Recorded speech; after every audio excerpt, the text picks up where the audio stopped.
لا الہ الا اللہ، لا الہ الا اللہ کی ایک تصویر پڑھیں، اپنے دل پہ ضرب لگائیں، پھر دیکھیں اس کا مزہ کیا ہوتا ہے۔ یہ لا الہ الا اللہ اتنا اہم ذکر ہے کہ امام ربانی مجدد ثانی رحمۃ اللہ اپنے مکتوبات میں لکھتی ہے کہ اللہ تعالیٰ اس کلمے کو ایک مرتبہ پڑھنے پر اگر ساری مخلوق کے گناہوں کو بھی معاف کر دے تو اس کی بھی گنجائش موجود ہے۔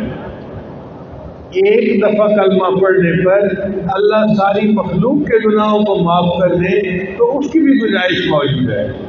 اب بتائیے اللہ کے یہاں کتنی اہمیت ہے اس کی، لا الہ الا اللہ کے ذکر کی، اور ہم کر سکتے ہیں۔ اب مثلاً آپ لاہور سے جا رہے ہیں اسلام آباد، تو گاڑی میں آپ کے کیا کر رہے ہیں؟ بیٹھنے کے ہیں نا، تو بجائے ادھر ادھر کے خیالات میں بیٹھنے کے لا الہ الا اللہ، لا الہ الا اللہ کا ذکر کرتے رہیں۔ اس ذکر کو اتنا پڑھیں کہ زبان تر ہو جائے۔ حدیث مبارکہ میں آتا ہے قبر میں سب سے زیادہ جو عمل فائدہ دے گا وہ اللہ کا ذکر ہے۔ جو بندہ دنیا میں اللہ کا ذکر زیادہ کرتا ہوگا اس کے لیے اللہ تعالیٰ قبر کو جنت کا باغ بنا رہے ہیں۔ جنید بغدادی رحمۃ اللہ علیہ اپنے وفات کے بعد خواب میں نظر آئے۔ کسی نے پوچھا حضرت قبر میں کیا بنا؟ فرمانے لگے کہ میرے پاس ان کے نکیر آئے تھے اور آ کر مجھ سے پوچھنے لگے من رب، تیرا رب کون ہے؟ تو آپ نے کیا جواب دیا؟ مان لگے میں نے ان کو جواب یہ دیا کہ میں نے زمین کے اوپر پوری زندگی اپنے رب کو یاد کیا ہے، اب قبر میں آ کے میں اللہ کو کیسے بھول سکتا ہوں؟ واجد مستعمل رحمۃ اللہ کسی کو خواب میں نظر آئے حضرت قبر میں کیا بنا؟ فرمانے لگے کہ مجھ سے منکر نکیر نے پوچھا من رب، تیرا رب کون ہے؟ تو میں نے جواب دیا میرا رب وہی ہے جس نے فرشتوں کو حکم دیا تھا کہ آدم علیہ السلام کو سجدہ کرو۔ کہنے لگے میرا جواب سن کے وہ کہنے لگے اس کا تو سبق بڑا پکا ہے، چلو یہاں سے۔ شیخ عبدالعزیز رحمۃ اللہ کے بارے میں بھی ایسا ہی واقعہ ہے، کسی کو خواب میں نظر آئے، اس نے پوچھا حضرت قبر میں کیا بنا؟ مان لگے منکر نکیر نے پوچھا تھا من رب، تیرا رب کون ہے؟ تو میں نے انہیں جواب دیا کہ دیکھو تم عرش سے لے کے نیچے قبر میں آئے ہو، کروڑوں میلوں کا فاصلہ طے کر کے، تم رب کو نہیں بھولے، میں زمین سے 6 فٹ نیچے آ کے رب کو بھول جاؤں گا؟ کسی نے رابعہ بصریہ کو دیکھا، پوچھا آپ بتائیں قبر میں کیا بنا؟ فرمان لگی منکر نکیر آئے تھے، پوچھنے لگے تیرا رب کون ہے؟ تو میں نے انہیں کہا کہ اللہ کو جا کے کہو اللہ تیری اربوں خربوں مخلوق اور اس اربوں خربوں مخلوق میں تو ایک مجھ بڑھیا کو نہیں بھولا، میرا تو تیرے سوا کوئی ہے ہی نہیں، میں تجھے کیسے بھول سکتی ہوں؟ تو جب یہ کیفیت دل میں آ جائے نا کہ اللہ تیرے سوا تو میرا کوئی ہے ہی نہیں، تو پھر بندے کا اللہ سے تعلق صحیح بنتا ہے۔ اس لیے ذکر کو کثرت کے ساتھ کریں کہ اللہ تعالیٰ کی یاد ہمارے دل میں بیٹھ جائے۔ وقال رسول اللہ صلی اللہ علیہ وسلم افضل الذکر لا الہ الا اللہ سبحان ربک رب العزت عما یصفون وسلام علی المرسلین والحمد للہ رب العالمین اللہم صلی علی سیدنا محمد وعلی آل سیدنا محمد وبارک وسلم۔ انسان کے دل کو جب کوئی چیز اچھی لگتی ہے، اس سے ایک تعلق ہوتا ہے، تو اس کیفیت کا نام رغبت ہے کہ میرے دل میں فلاں چیز کی میرے دل میں فلاں چیز کی رغبت پیدا ہوئی۔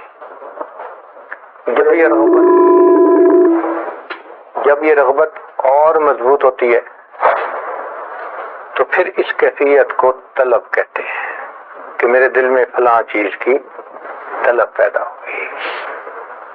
رغبت کا تعلق صرف اچھا لگنے سے تھا، طلب کا تعلق اس کو پانے کے ساتھ ہے، تو یہ اس سے اوپر کی کیفیت ہے۔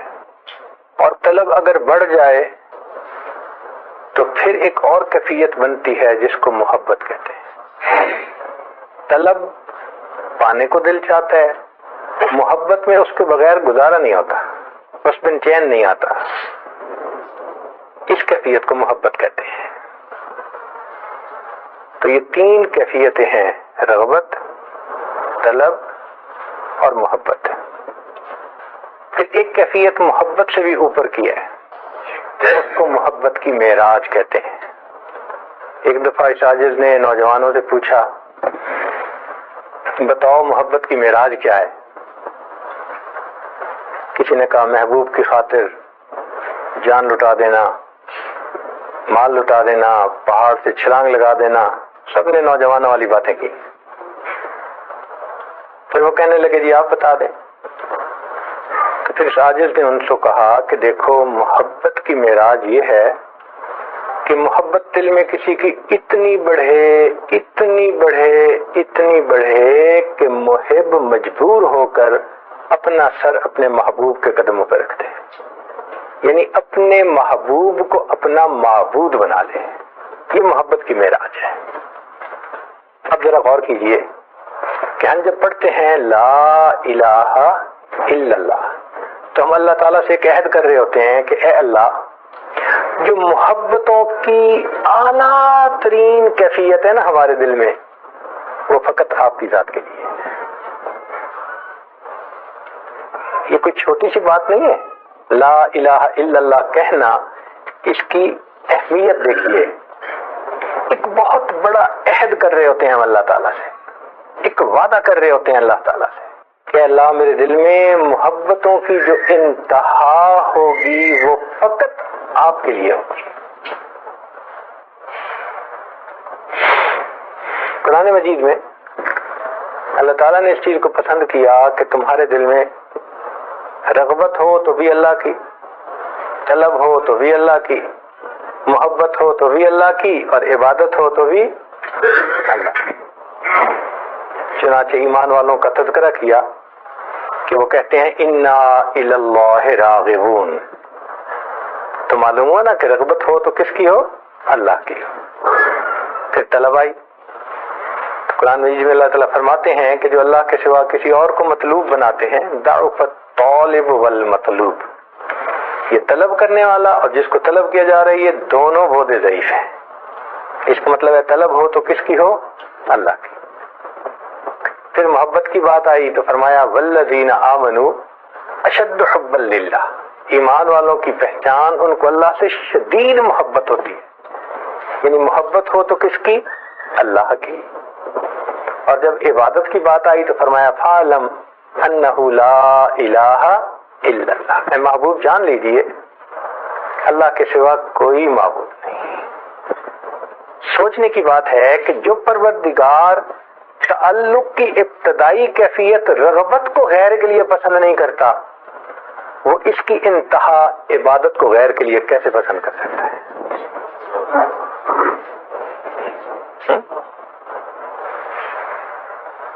اس لیے فرمایا کہ جان لو کہ عبادت فقط اللہ رب العزت ہی کا حق ہے، اور پورے قرآن مجید کی تعلیمات کا یہی نچوڑ ہے۔ دیکھیں، جو لوگ تفسیر کے ساتھ ذوق رکھتے ہیں وہ جانتے ہیں کہ ابتدائی پارے میں اللہ تعالیٰ نے اپنی عبادت کی طرف راغب کیا، یا ایھا الناس اعبدوا ربکم، عبادت کرو اپنے رب کی۔ تو یہاں متوجہ کر دیا، شب کو چھوڑو، سب کی نفی کرو، رب کی عبادت کرو۔ پھر جب تھوڑا آگے بات بڑھی تو پھر مدعا بیان کر دیا، فرمایا وَإِلَٰهُكُمْ إِلَٰهٌ وَاحِدٌ، یہ ایک مقصد بیان کر دیا۔ جیسے کوئی بیان کرتا ہے نا تو وہ تمہید کرنے کے بعد اصل مقصد بتا دیتا ہے، تو قرآن مجید میں اللہ تعالیٰ نے مقصد بتا دیا کہ اس قرآن کا مقصد، اس دین کا مقصد، شریعت کا مقصد کیا ہے، وَإِلَٰهُكُمْ إِلَٰهٌ وَاحِدٌ۔ پھر آگے تفصیل بتاتے رہے کہ دیکھو جن قوموں نے مانا یہ ہوا، نہیں مانا ان کے ساتھ یہ ہوا، کرتے کرتے پھر درمیان میں سبق یاد دلایا، فرمایا فَاعْلَمْ أَنَّهُ لَا إِلَٰهَ إِلَّا اللَّهُ۔ اور پھر آگے تذکرے ہوتے رہے۔ پھر اخیر پہ جب بات ختم ہونے کا وقت آیا تو اللہ رب العزت نے ایک سورت مستقل نازل فرمائی جس کو ہم قل هو اللہ احد کہتے ہیں۔ یہ پورے قرآن مجید کی تعلیمات کا خلاصہ ہے، سمری ہے۔ جیسے بیان ختم کرنے سے پہلے مقرر اپنی پوری بات کا لب لباب بیان کرتے ہیں. پوری قرآنی تعلیمات کا نچوڑ کون سا؟ قل هو اللہ احد اللہ الصمد لم یلد ولم یولد ولم یکن لہ کفوا احد. یہ پوری قرآن پاک کی تعلیمات کا نچوڑ ہے جو شریعت نے بتا دیا. معلوم ہوا کہ قرآن مجید انسان کو توحید کا سبق دینے کے لیے آئی. حدیث مبارکہ میں ہے کہ یہ سورت اللہ تعالیٰ کو اتنی اچھی لگتی ہے، اخلاص سورت، کہ من قرأ قل هو اللہ احد 10 مرات بنى اللہ لہ بیتا فی الجنہ. جو شخص 10 مرتبہ یہ سورت پڑھ لے گا اللہ اس کے بدلے جنت میں گھر عطا فرما دیں گے. لیکن اس کلمہ پڑھنے کی کچھ شرائط ہیں. کیونکہ علماء کا مجمع ہے اس لیے میں بہت ساری عبارات کا ترجمہ نہیں کروں گا. نبی اسلام نے فرمایا، معاذ اللہ عنہ کی روایت ہے، ما من عبد یشہد ان لا الہ الا اللہ وان محمدا عبدہ ورسولہ الا حرمہ اللہ علی النار. بخاری شریف کی روایت ہے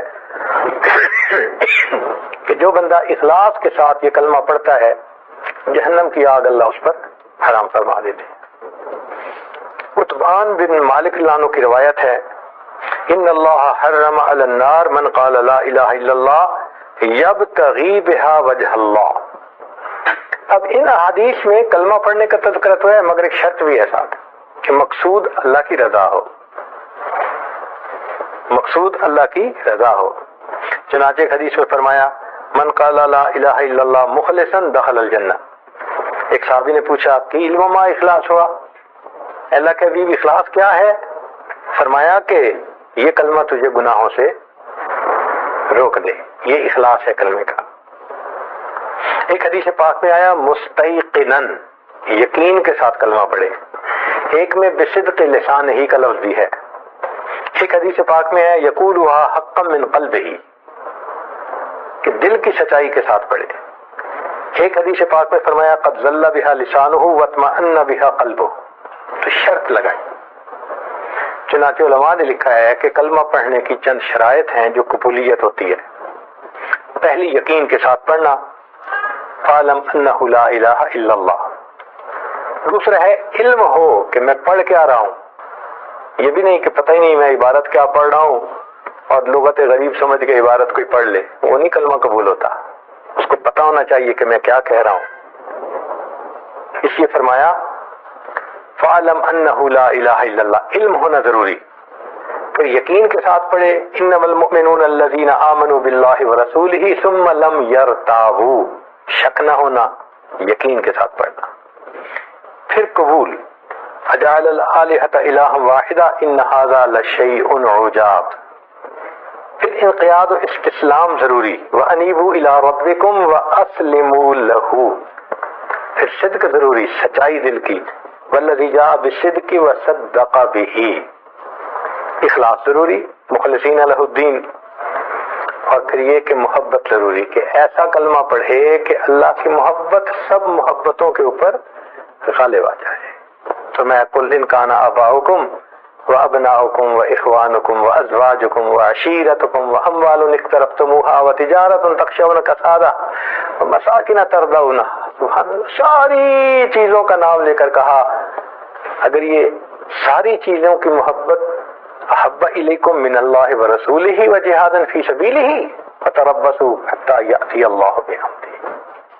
تو لب لباب بتا دیا کہ ہم چاہتے ہیں کہ ہماری محبت تمام محبتوں پر غالب ہو. تو عرب ہے یا عجم ہے، پھر لا الہ الا. تو عرب ہے یا عجم ہے، تیرا لا الہ الا. لغت غریب جب تک تیرا دل نہ دے گواہی، جب تک دل گواہی نہ دے، یہ لا الہ الا کے الفاظ لغت غریب کی مانند ہے. تو دل تصدیق کرے کہ میں اپنے اللہ کو اپنا محبوب حقیقی بنا رہا ہوں، معبود حقیقی بنا رہا ہوں. میں اللہ کی محبت میں کسی غیر کو شریک نہیں کروں گا. چنانچہ قرآن مجید میں اس کلمے کے بہت فضائل ہیں، جس کو کلمۃ طیبہ کہا. ضرب اللہ مثلا کلمۃ طیبۃ کشجرۃ طیبہ.